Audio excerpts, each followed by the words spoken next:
আমি আসলে একজন বাইসাইকেল ট্রাভেলার এবং সোশ্যাল অ্যাক্টিভিস্ট। আমি সক্রিয়ভাবে কাজ করি। আমি বিভিন্ন রক্তদান, আমার সংগঠন আছে কাপ্তাই ব্লাড ব্যাংক এবং Wagga volunteer. Kaptai blood bank হচ্ছে স্বেচ্ছাসেবী সামাজিক সংগঠন, যেটার মাধ্যমে আমি বিভিন্ন মানুষের সেবামূলক কাজগুলো করে থাকি। আর হচ্ছে যে ওয়াগ্গা ভলান্টিয়ার মাধ্যমে আমি পরিবেশ রক্ষা, পরিবেশ সংরক্ষণ, পরিবেশ উন্নয়ন বিষয়ে আমি কাজ করে থাকি সক্রিয়ভাবে। সে প্রেক্ষিতে আমি বিভিন্ন এই সাইকেল এক্সপিডিশনের মাধ্যমে আমি স্বেচ্ছায় রক্তদান এবং জলবায়ু নিয়ে বিষয় সম্পর্কে আমি জনসচেতনতা করার চেষ্টা করি।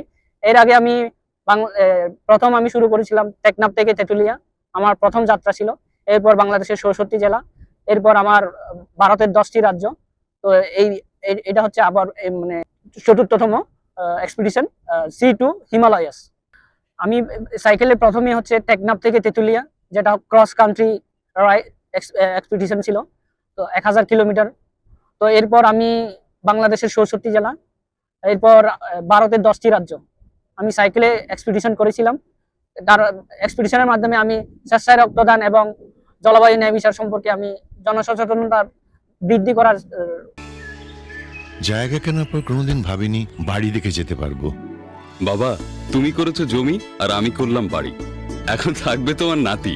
বসুন্ধরা সিমেন্টের দৃঢ় গাঁথুনি গড়েছে 3 প্রজন্মের এক ঠিকানা। শক্তির মানদণ্ডে উত্তীর্ণ বসুন্ধরা সিমেন্ট। বসুন্ধরা সিমেন্ট, প্রজন্মের বন্ধন।